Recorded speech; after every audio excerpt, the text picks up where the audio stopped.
Bismillah, alhamdulillah, wassalatu wassalamu ala rasulillah wa ala alihi wa sahbihi wa man wala wa ba'd. Alhamdulillah, insyaallah pada kesempatan pagi hari ini kita akan melanjutkan kajian kita. Masih mengkaji buku Fikih Manhaji, dan kita sekarang sedang berada di pembahasan rukun-rukun sholat. Jadi pekan lalu kita sudah membahas sebagian rukun sholat. Ada ulama yang mengatakan rukun sholat ada 13, ada yang mengatakan 17, ya. Dan ada yang mengatakan 16. Ada perbedaan, tapi intinya sama. Yang mengatakan 13 karena ada rukun tumaninah yang digabung dengan ruku. Jadi ruku dan tumaninah, i'tidal dan tumaninah, sehingga hitungannya cuma satu gitu ya. Sedangkan kalau yang mengatakan 17 itu karena rukunya sendiri, tumaninahnya sendiri. Jadi ruku itu rukun, tumaninah ketika ruku itu rukun, i'tidal itu rukun, tumaninah ketika i'tidal itu rukun. Kayak gitu dia pisahkan sehingga jadi 17. Dan ada yang mengatakan 16 itu pisah juga, cuma berdirinya bukan rukun. Berdirinya bukan rukun, hanya melainkan syarat sholat. Nah, jadi terserah kita mau pakai yang mana. Cuma kalau di buku ini dia pisah. Jadi kita sudah membahas tentang niat, ya. Sholat harus ada niatnya. Niat itu letaknya dalam hati. Jadi niat itu bukan yang kita ucapkan usholinya itu, bukan. Sedangkan yang dalam hatinya ketika apa? Ketika takbiratul ihram. Seandainya ada orang yang usolli fardhu subhi rakaatain mustaqbilan qiblat dan lillahi ta'ala Allahu akbar. Pas Allahu akbarnya enggak ada niat. Dalam hatinya tidak mengatakan ini sholat subuh gitu kan. Maka dalam mazhab itu enggak sah sholatnya. Nah, kebanyakan orang pusingnya di depan. Usolli fardhu panjang-panjang lagi dia baca. Padahal enggak perlu sepanjang itu, dan niatnya bukan yang itu. Karena belum masuk sholat. Niatnya itu ketika takbir, jadi Allah, dalam hatinya sengaja ke sholat subuh. Kalau berjamaah sengaja ke sholat subuh berjamaah. Kalau jadi imam sengaja ke sholat subuh jadi imam. Kalimat sengaja pun nggak perlu, nggak apa-apa.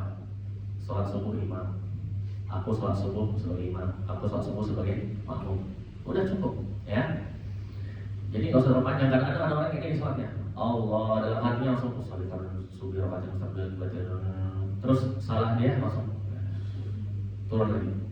Dan pernah kejadian waktu itu kami tahun 2013, waktu itu di Musdalifah ya, di Musdalifah kita sholat nih gabung sama orang Indonesia. Kebetulan kawan ini adalah nggak kenal juga, cuma pelajar di sana, pelajar dari Yaman, haji ke Saudi bilang haji ya. Jadi kami buat satu soft aja, karena kan di Musdalifah itu satu soft aja. Saya dekat imam, teman saya paling ujung gitu kan. Ternyata imam kayak gini, Allah, dia batalin kan. Karena kita di belakang imam tahu batal. Karena teman saya paling ujung dia sholat Allah, ya kan. Nah pas Allah Akbar yang kedua, itu Allah Akbar Al-Fatihah, kawan saya sudah ruku. Kemudian harusnya kan sampai Allahu liman hamidah. Terus itu Allahu Akbar. Teman saya heran kok ketika Allahu Akbar maksudnya i'tidalnya sampai Allahu liman hamidah. Setelah sholat cerita dia sama saya, oh ternyata tadi imamnya batalin sholatnya di awal-awal. Kita nggak tahu paling ujung katanya. Aku bilang pas udah ruku harusnya sampai Allahu liman hamidah, ini malah Allahu Akbar. Jadi itu gara-gara was-was itu, nggak perlu sampai segitunya. Yang penting terbesit dalam hatinya ini sholat apa udah cukup. Jadi enggak, dia maunya mungkin ungkap itu harus usolli fardhu zuhri panjangan ya. Kemudian rukun yang kedua berdiri jika mampu. Kalau nggak bisa berdiri maka duduk. Kalau nggak bisa duduk maka berbaring ala janibihi atau ala jambihi. Begini gambarnya. Ya, jadi bukan baring melentang, tapi baring begini menghadap kiblat, Tapi kalau sholat sunnah maka walaupun bisa berdiri boleh duduk. Ya, kalau sholat sunnah walaupun bisa berdiri boleh duduk. Hanya saja sebagaimana hadis Rasulullah SAW, man shalla qa'iman fa huwa afdal. Barang siapa yang sholat berdiri maka itu baik, afdal. Wa man shalla qa'idan falahu nisfu ajril qa'im. Barang siapa yang sholatnya duduk maka baginya setengah pahala yang berdiri. Wa man shalla na'iman falahu nisfu ajril qa'im. Dan barang siapa yang sholatnya tiduran maka setengahnya sholat orang yang duduk. Nah ini ini hadis ini bukan untuk orang yang sakit nggak bisa berdiri. Jadi orang yang sakit dia nggak bisa berdiri tetap pahalanya sempurna. Orang yang sakit dia baring nggak bisa duduk maka tetap pahalanya sempurna. Hadis ini untuk orang yang mampu berdiri tapi nggak berdiri di sholat sunnah. Ya. Kalau sholat wajib mau coba-coba begini nggak sah kita. Bisa berdiri tapi sengaja duduk nggak sah nanti sholatnya. Kemudian syarat rukun yang berikutnya takbiratul ihram. Ya sudah kita bahas juga kemarin. Takbiratul ihram itu ada syarat-syaratnya. Rasulullah SAW bersabda, "Miftahus sholati tuhur." Kunci dari sholat itu adalah sucinya, tuhurnya. Wa tahrimuha at-takbir, dan keharamannya yaitu mengharamkan yang lain itu adalah takbir. Wa tahliluha taslim, dan menghalalkannya dengan taslim. Kenapa disebut tahrim? Kenapa disebut mengharamkan? Kenapa disebut takbiratul ihram? Ihram itu artinya mengharamkan. Kenapa? Karena ketika kita sudah takbiratul ihram, maka kita haram melakukan hal-hal yang lain kecuali ritual sholat saja. Ritualnya, rukunnya, sunnahnya, ya. Di luar itu haram. Makanya disebut takbiratul ihram. Tahliluha taslim, dan menghalalkannya dengan taslim. Jadi supaya bisa halal lagi kita mengerjakan yang lain, ya kita harus salam dulu. Nah, juga ketika haji, umrah ada namanya ihram. Kenapa disebut ihram? Karena mengharamkan hal-hal yang halal saat ini jadi haram. Ada hal-hal yang tidak diperbolehkan selama ihram, kan begitu ya. Bagaimana cara takbiratul ihram? Pertama, harus mengucapkan Allahu Akbar, harus. Nggak boleh diterjemahkan ke bahasa Indonesia Allah Maha Besar, walaupun artinya sama, nggak boleh. Terus tidak boleh diganti nama Allah dengan namanya yang lain. Akbar juga nggak boleh diganti dengan yang lain. Misalnya Allah itu Aziz, ya, Aziz, Al-Azizu Akbar, nggak boleh. Ya, Ar-Rahman, Al-Rahmanu Akbar, nggak boleh. Kemudian akbarnya nggak boleh diganti dengan yang lain. Allahu Aziz, nggak boleh. Walaupun artinya hampir sama, seperti itu. Cuma nggak tahu ini mana yang dari Hanafi. Jangan ambil. Kalau nggak salah Hanafi masih boleh. Allahu Aziz katanya. Wallahu a'lam. Ya. Walaupun mereka kayaknya nggak pakai juga. Cuma teorinya masih diperbolehkan. Kemudian syarat-syaratnya ketika kita takbiratul ihram, ya, pertama harus berdiri kita ucapkannya. Nah ini penting ini untuk bapak-bapak yang sudah lemah dia untuk berdiri. Jalan ke masjid masih bisa berdiri, dia jalan bawa kursi, kemudian dia duduk, kemudian Allahu Akbar, takbir imam, dia pun takbir sambil duduk Allahu Akbar, maka nggak sah sholatnya. Karena apa? Dia masih bisa berdiri. Jadi minimal dia ketika sudah duduk, kemudian imamnya takbir Allahu Akbar, dia berdiri dulu, kemudian Allahu Akbar. Setelah itu baru dia duduk. Ya, jadi sholat itu rukunnya berdiri. Takbiratul ihram syaratnya berdiri. Kalau tidak bisa sholat berdiri, maka minimal takbiratul ihramnya berdiri. Tapi kalau sudah nggak bisa, ya sudah duduk aja. Ya, kan banyak tuh yang bawa kursi itu. Nah, dia harusnya dia minimal takbirnya berdiri, Allahu Akbar, kemudian duduk, baru dia lanjut sholat. Dan ini kesalahan ini banyak terjadi di mana saja, bukan cuma di Indonesia, bahkan di Yaman sekalipun begitu. Maka masyayikh di sana itu sering mengingatkan, itu salah itu, padahal harusnya mereka tahu gitu ya. Tapi ternyata masih banyak yang belum tahu rupanya. Kemudian harus menghadap kiblat. Jadi harus diucapkan takbiratul ihram ketika menghadap kiblat. Kemudian harus berbahasa Arab sebagaimana saya sampaikan tadi. Lalu dan dirinya harus mendengar seluruh hurufnya. Dirinya harus mendengar seluruh hurufnya. Dirinya, orang lain nggak perlu, nggak apa-apa. Yang penting kita itu harus dengar semua hurufnya. Jadi jangan sampai kayak gini. Kadang-kadang kan kalau pakai ini mic, orang juga bisa dengar. Orang juga dengar, betul ya? Tapi kadang imam kayak gini. Allah, kayak gitu ya. Haknya nggak kedengeran.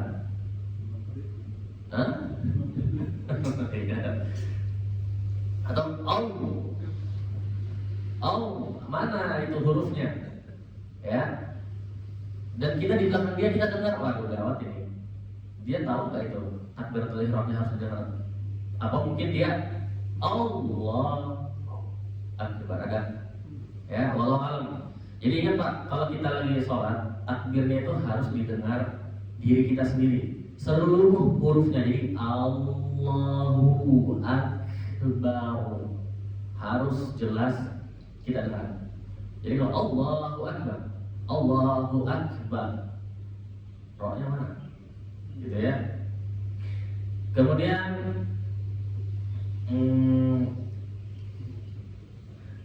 dia harus mendengar semuanya, ya, dirinya sendiri harus mendengar semuanya. Kalau dia memang telinganya dan keadaan ini tenang, telinganya bagus, keadaan tenang. Tapi kalau telinganya sudah rusak atau keadaannya ribut, maka suaranya tetap suara yang sama. Ya Allah, udah cukup. Walaupun dia udah nggak bisa dengar. Jadi jangan diteriakin. Jadi orang yang udah mulai tuli, jangan teriak-teriak ya Allah Akbar. Kenapa? Kok sholatnya teriak-teriak? Ya dulu waktu belajar di Al-Khair katanya harus dengar sendiri. Sekarang saya udah agak susah didengar katanya. Jadi harus teriak-teriak. Enggak. Jadi tetap suaranya suara yang biasa. Ya. Kemudian syarat yang berikutnya adalah harus disertai niat, sebagaimana disampaikan sebelumnya. Ya, jadi harus disertai niat. Artinya niat itu saat takbiratul ihram. Dan harus benar hurufnya dan makhrajul hurufnya, panjang pendeknya harus benar. Jadi jangan sampai kayak gini, Allahu akbar, Allahu akbar. Itu kalau A-nya panjang Pak, artinya apakah. Jadi kalau Allahu akbar artinya adalah apakah Allah Maha Besar? Jawab ya. Atau panjangnya di bar, Allahu akbar. Mana ada baknya itu panjang? Karena akbar, bukan akbar, gitu ya. Maka salah itu. Hati-hati. Ya. Kalau kita yang agak susah itu kalau di belakang imam yang kita tahu salah bacaannya, itu yang susah. Dia bilang Allahu akbar. Wah, gawat ini. Gimana caranya kalau gitu soal di belakangnya? Karena takbirnya udah salah. Apalagi masuk ke rukun berikutnya, membaca Al-Fatihah. Rasulullah Shallallahu Alaihi Wasallam bersabda, la sholata liman lam yaqra bi Fatihatil Kitab. Tidak ada sholat bagi yang tidak membaca bi Fatihatil Kitab. Pembukaannya Al-Quran, yaitu surat Al-Fatihah. Wal basmalah ayatu minha. Dan Bismillah itu adalah bagian ini bukan hadis Rasulullah. Tadi sudah selesai hadis Rasulullah, kemudian ulama ini menulis dan Bismillah itu adalah ayat dari Al-Fatihah. Kenapa sampai ditulis begini? Karena di mazhab Maliki mengatakan Bismillah bukan ayat Al-Fatihah. Jadi mereka ayat pertamanya adalah Alhamdulillahirabbil alamin.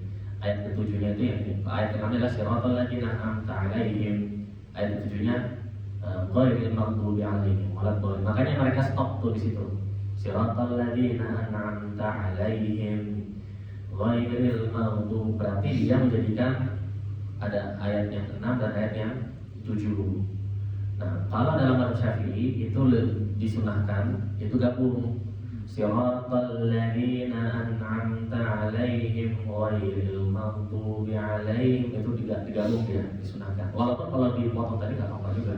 Cuma kita tahu itu satu ayat bukan dua ayat.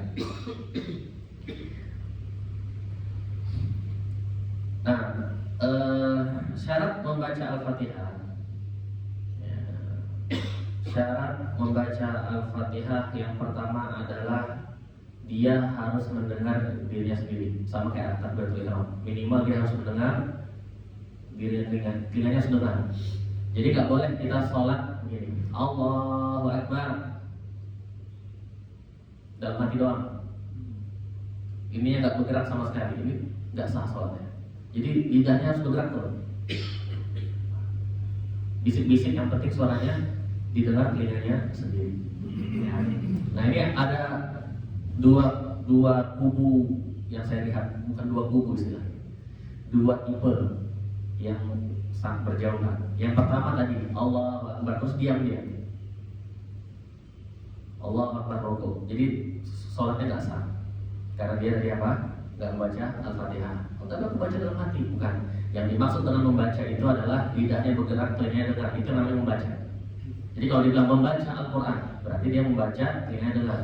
Tapi kalau dalam hati bukan membaca, ya. Maka perempuan haid kan nggak boleh baca Al-Quran. Dia bisa membaca Al-Quran dalam di hatinya, nggak apa-apa, sambil ingat-ingat hafalannya. Atau dengan cara apa? Kalau seandainya dia mau diucapkan, ada yang masih ingat? Dengan? Bukan. Dengan diniatkan zikir atau diniatkan ruqyah, diniatkan doa, boleh. Nah, Al-Fatihah dia harus dengar dirinya sendiri. Itu yang pertama, orang nggak dengar sama dia, nggak sebut bacaannya. Yang satu lagi, orangnya membaca, tapi bukan hanya dirinya yang dengar, semua orang juga bisa dengar. Padahal dia sholat sendiri, ya mungkin sholat sunnah atau apa, gitu. Bismillahirrahmanirrahim, alhamdulillah. Itu kan bisa mengganggu orang yang zikir yang lain. Nah itu nggak boleh itu, walaupun sah sholatnya. Cuma tidak boleh sampai mengganggu orang lain. Itu luar biasa ya, padahal membaca Al-Fatihah. Kira-kira gimana itu dengan tarhim yang terlalu besar? Tarhim sallallahu alaihi yang sebelum azan itu. Ya Rasul, yang gitu-gitu loh. Ya kan? Dan ini toanya itu, mikrofonnya itu kadang besarnya luar biasa itu ke masyarakat. Jadi wajar aja kalau ada yang sampai marah-marah. Kan itu bukan sunnah, apalagi wajib. Ini orang lagi sholat. Ini orang sholat ini. Bismillahirrahmanirrahim. Itu suaranya kedengaran sampai orang sebelahnya. Itu makruh, itu nggak boleh. Kenapa? Karena mengganggu orang yang zikir, mengganggu orang lain. Maka apalagi yang itu, orang lagi istirahat di rumah, lagi apa, ya. Terus pelakunya bilang, ya supaya siap-siap sholat lah. Siap-siap sholat itu ketika azan. Jadi Allah, udah azan, baru dia siap-siap sholat. Yang tidur jadi bangun, siap-siap sholat. Maka jarak antara azan dengan sholat itu harusnya agak panjang. Kalau kita enggak, Allah, la ilaha illallah, Allah Akbar, syahadu la ilaha illallah. Terus dibilang, ya mungkin untuk tarhim itulah mereka datang. Lah sejak kapan jadi ada pergeseran ininya, afdoliyatnya ya. Kemudian itu yang pertama, harus didengar dirinya sendiri. Yang kedua, Al-Quran Quran hasabat tartibuhal al-warid mura'il makhraj. Nah, dia harus benar hurufnya, makhraj hurufnya harus benar, panjang pendeknya harus benar, sifat hurufnya harus benar. Jangan sampai salah sifat sehingga mengubah arti. Ya. Contoh panjang pendek. Bismillahirrahmanirrahim. Alhamdulillah. Misalnya dia sudah bacanya Alhamdulillahirabbil alamin. Maka artinya adalah apakah segala puji bagi Allah, Tuhan semesta alam. Kita bilang imam kayak gitu, aduh gawat itu. Ya. Kalau saya pernah sekali sholat di Bapak ini.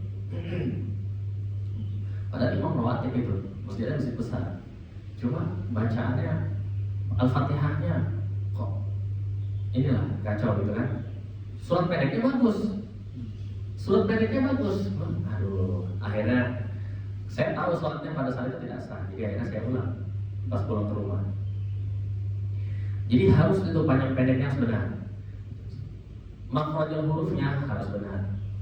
Ha bukan ha. Gimana sih ha yang benar? Lihat Pak ya, kalau kita ha biasa nih, kayak orang ketawa ha gitu ya. Ha. Sempitkan sedikit. Ha. Itu lah, disempitkan sedikit tenggorokannya. Sedikit, bukan di. Jadi bukan alhamdulillah, itu udah salah. Sempitkan sedikit aja. Ha gitu ya. Ha. Sempitkan sedikit. Alhamdulillahirabbil alamin. Itu ain. Bukan alamin. Itu harus benar semua. Ya. Allah. Nah, roh ini ada sifatnya, roh tafkhim dia. Jadi di pangkal lidahnya harus naik dikit, bukan roh, tapi roh, bukan roh. Ya betul. Jadi coba ada nggak beda ini? Roh. Kalau nggak benar, kalau nggak ada perbedaan Bapak dengar berarti saya masih kurang ahli. Saya salah. Ada perbedaan di situ. Nah, seandainya tidak benar di masalah ini nggak apa-apa karena tetap sama-sama roh. Ya, sifatnya masih bisa diampuni. Ar-Rahmanir Rahim, Maliki Yaumiddin. Nah, dalilnya juga harus tasydid, harus benar. Jadi panjang pendek, makhrajul huruf, tasydid. Iya karena, nah ain itu kalau seandainya sukun bukan iya karena, salah. Iya karena budu, iya karena stain itu dia sempitkan banget. Padahal ain itu tenggorokannya cuma disempitkan sedikit. Iya karena gitu dia. Dia nggak berhenti dia. Kalau disempitkan banget jadi kayak gini dia. Iya karena itu salah. Budu itu sifat ya, sifat ain. Ya karena budu, iya karena stain, ihdina. Itu biasa kita hanya gampang. Ihdinas. Shod juga, shod ini yang paling susah memang. Ihdinas. Shod itu adalah sin yang pangkal lidahnya naik. Jadi sa fa si. Ada perbedaan ya? Kalau nggak kedengeran perbedaannya berarti saya yang salah. Saya khusnuzon, saya yang salah. Siratal ladzi, za juga. Jadi bukan siratal lazi. Lidahnya harus keluar dikit. Itu susah itu. Saya termasuk yang zal ini bagi diri saya pribadi, zal itu termasuk huruf yang paling lama saya bisa. Padahal zal doang kira-kira ya. Karena kita za. Pas harus maju lidahnya susah banget. Za. Tapi jangan terlalu panjang juga lidahnya, ya. Siratal ladzi. Jadi lidahnya di ujung ya, nyentuh giginya. Siratal ladzina an'amta 'alaihim gha juga.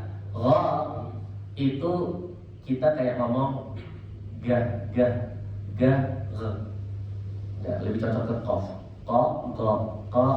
Jadi dia sudah di belakangnya langit-langit lidah dia.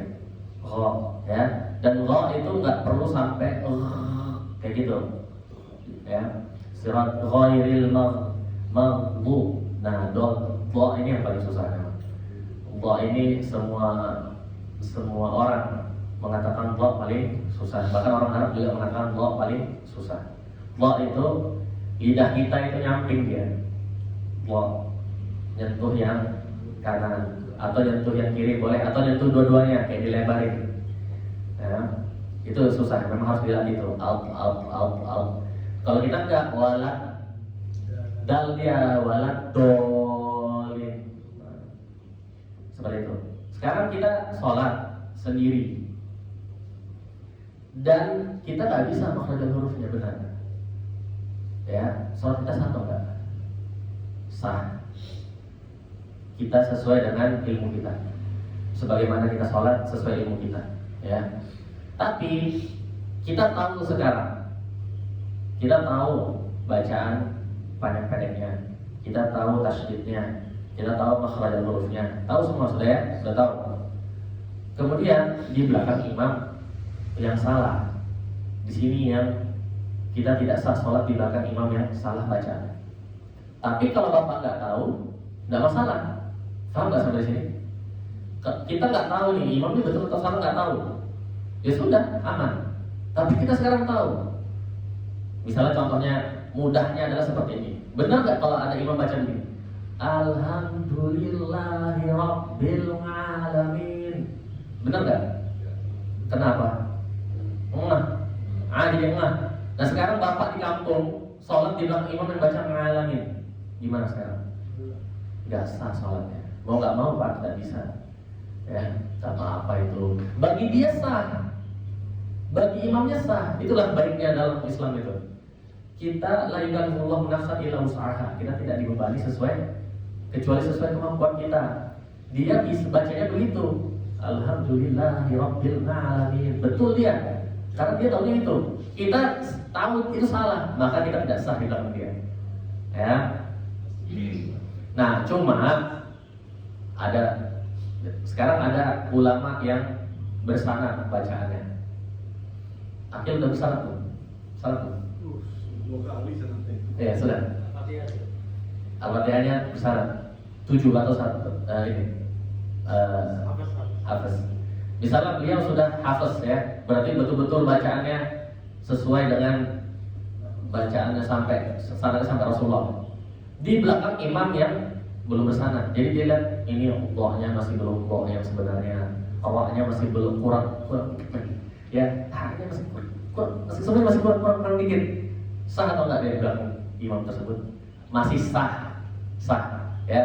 Jadi bukan berarti karena itu sudah kayak apa ya, pemolesan ya, pemolesan. Sudah benar, tapi masih kurang dikit aja.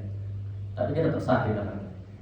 Yang enggak sah itu ya di belakang yang betul-betul salah makhraj huruf sehingga mengubah arti. Sehingga apa? Mengubah arti ya. Sekarang kita ada waktu untuk belajar Al-Fatihah, maka kita harus belajar Al-Fatihah. Misalnya di musola sebelah, musola dekat rumah, masjid dekat rumah, ada kajian tahsin Al-Quran. Maka kalau kita ada waktu, kita harus ambil itu. Minimal Al-Fatihahnya aja. Karena kewajiban mempelajarinya dengan benar. Tapi kalau nggak ada waktu, karena sibuk, ya udah, alhamdulillah. Alhamdulillah dalam artian apa? Tidak dibebani. Sekarang yang menjadi masalah, ada waktu dan ternyata ada kajian itu di dekat rumah. Mau nggak mau Pak harus ambil sampai Al-Fatihah kita benar. Saya udah ngomong kayak gini, Al-Fatihah saya tadi benar nggak?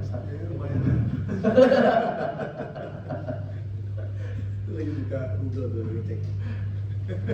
Jadi Al-Fatihah begini ternyata Ustaz-Ustaznya bilang gawat aja masih salah. Fokus kita kalau ada ini Ustaz. Kan Ustaz ngomong enggak fokus sama Bapak ini.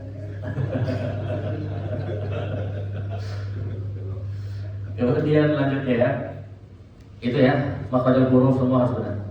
Kemudian tidak boleh salah pengucapan sehingga mengubah makna. Termasuk cadel juga nggak bisa jadi imam. Cadel. Ada satu teman saya, dia posisi giginya itu agak gimana gitu, sehingga ketika mau ngambil sanad membaca Al-Fatihah dan sanad baca Quran, itu dia sampai disuruh pakai apa? Behel, dibenerin dulu giginya. Karena mau gimana pun juga nggak bisa membaca hurufnya gara-gara letak giginya salah, nggak beraturan banget. Jadi akhirnya disuruh pakai behel. Luar biasa sampai segitunya ulamanya Syekh kita dong, kamu pakai behel dulu. Akhirnya dia pakai behel, orang Somalia ya, atau orang Ethiopia. Kemudian syarat berikutnya, Al-Fatihah harus dibaca dengan bahasa Arab, maka tidak sah baca terjemahannya ya, karena terjemahannya bukan Al-Quran. Gak bisa kita pakai baca terjemahan, terus juga tidak bisa ditambah-tambah atau dikurang-kurang. Ditambah maksudnya apa? Alhamdulillahirabbil alamin. Kemudian dia baca juga tafsirnya, artinya apa itu? Pakai bahasa Arab, tafsirnya bahasa Arab, tetap tidak sah karena itu bukan Al-Quran. Dan yang terakhir, dibaca oleh musolli, orang yang sholat, dan dia harus dalam keadaan berdiri. Apabila mampu ya, dia harus berdiri. Nah, jadi tidak sah seperti ini. Tidak sah seperti ini. Kadang-kadang orang sholat terlalu cepat. Alhamdulillah waladhdallin gitu ya. Jadi kayak gini dia baca, apalagi kalau sholat sendiri. Shiratal ladzina an'amta 'alaihim ghairil maghdubi 'alaihim waladdallin. Amin. Allahu akbar. Kelihatan enggak ini? Jadi shiratal ladzina an'amta 'alaihim ghairil maghdubi 'alaihim waladdallin. Amin. Allahu akbar. Jadi ada bagian Al-Fatihah yang dibaca sudah bukan dalam keadaan berdiri, maka nggak sah nanti. Nggak sah. Ya. Atau begini, Allahu Akbar, Alhamdulillahirrahmanirrahim.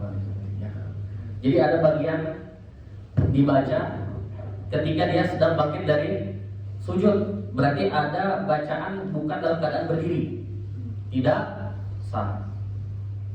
Maka Al-Fatihah harus dibaca dalam keadaan berdiri. Apabila dia melakukan yang seperti tadi, maka mau nggak mau dia harus balik untuk dia baca, atau ketika dia bacanya sambil begini, maka dia harus ulang lagi ketika dia sudah berdiri. Itu tentang Al-Fatihah. Insya Allah sekarang kita lanjut tentang rukuk. Rukuk itu adalah yang hani musolli. Yang hani itu adalah membungkuk, ya. Qadru ma yumakkinahum min bulughi rahitaini. Maksudnya dia rukuknya minimal seperti ini. Ya, rukuknya yang disebut rukuk, membungkuk rukuk minimal jarinya sudah menyentuh lutut. Ini minimal. Ya, ini minimal. Sudah disebut apa? Rukuk. Jadi kalau begini belum rukuk. Ini sudah rukuk. Saya ingat banget waktu SD dulu belajar kenapa kita perang melawan Jepang. Ulama membangkitkan semangat jihad melawan Jepang. Salah satu sebab khususnya adalah karena disuruh membungkuk menghadap matahari.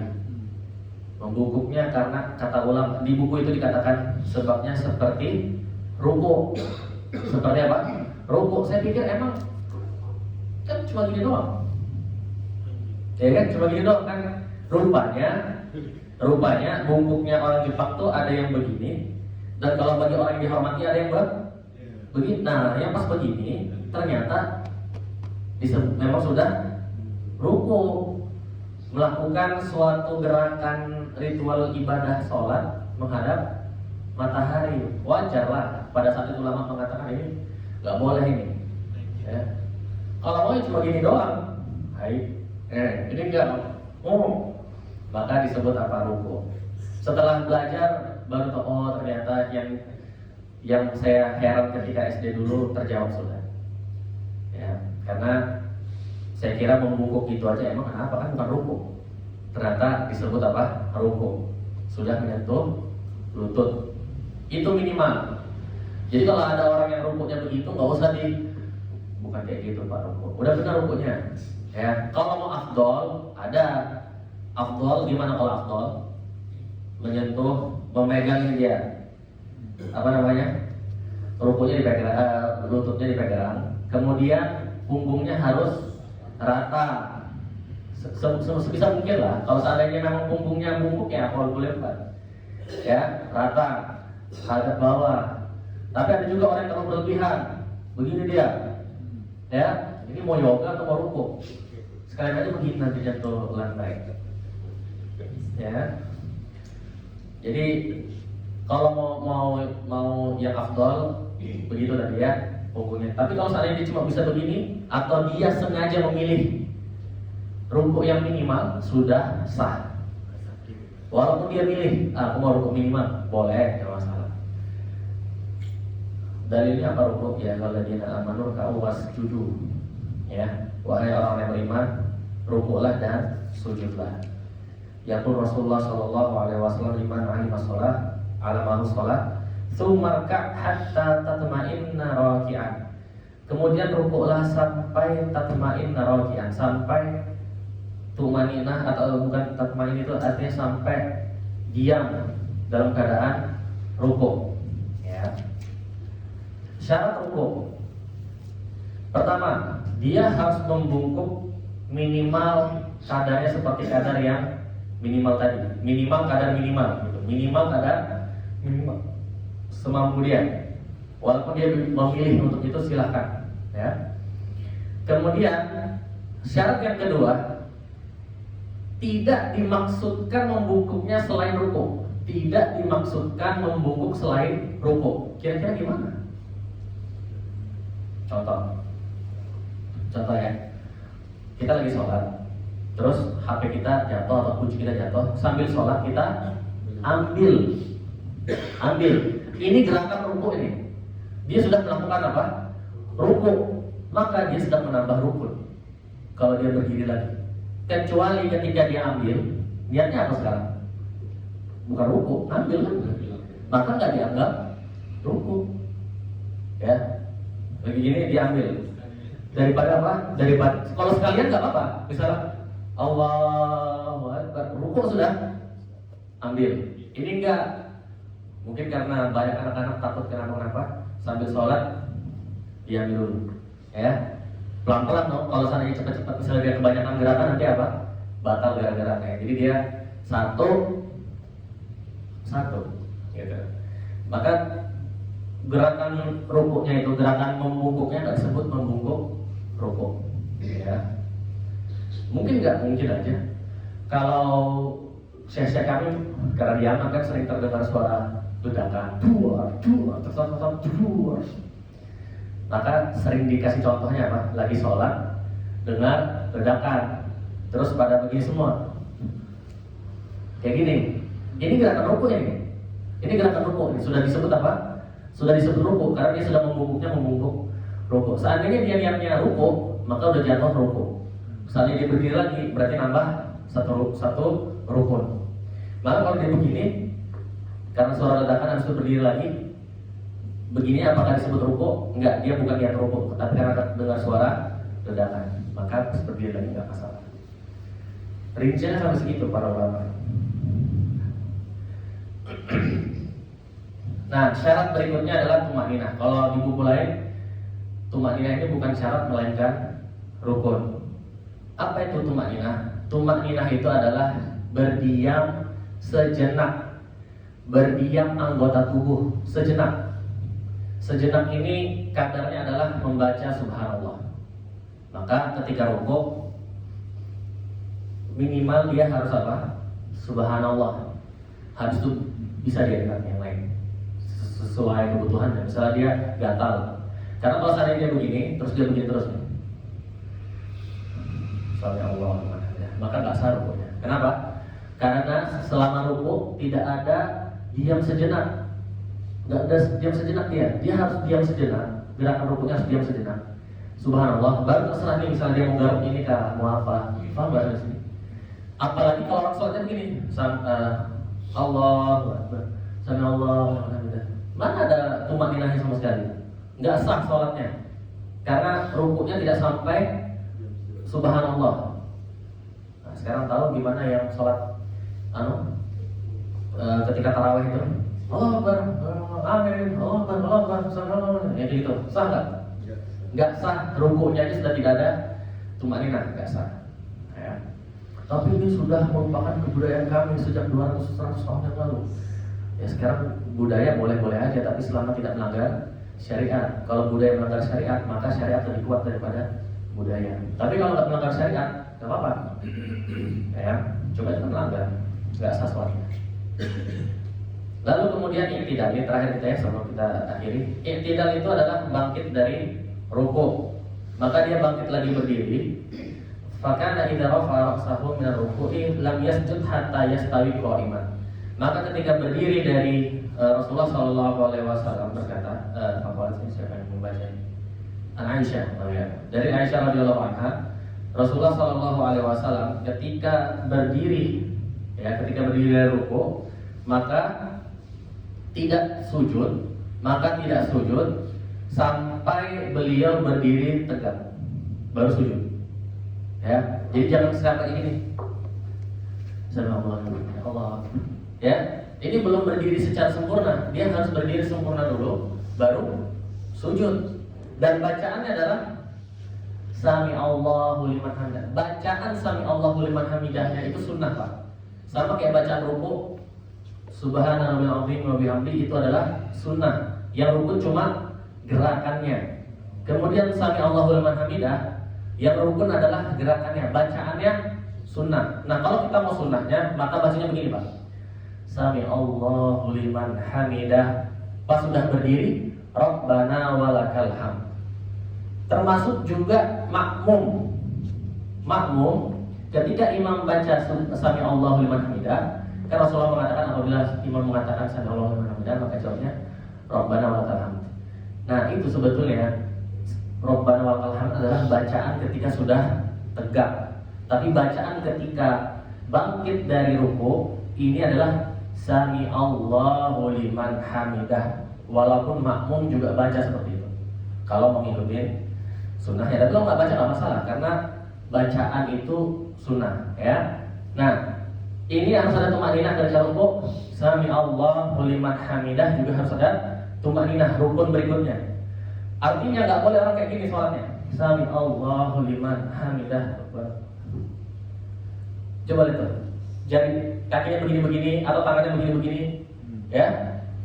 Atau ya mungkin gerakan kecil tapi dia garuk-garuk, habis itu dia sujud. Maka iktidalnya tidak sah. Sampai sini insya Allah. Oh, ada syaratnya. Yang syarat paling penting adalah tidak boleh iktidal terlalu lama,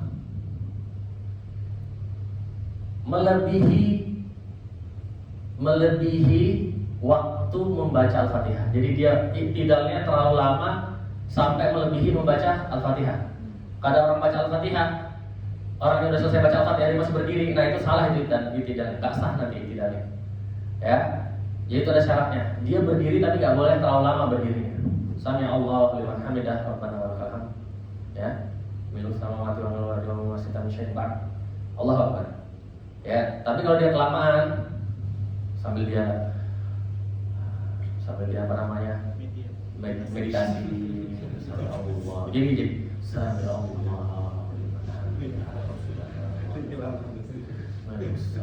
Sambil dia mengingat ini, ya, maka batal nanti sholatnya. Kenapa?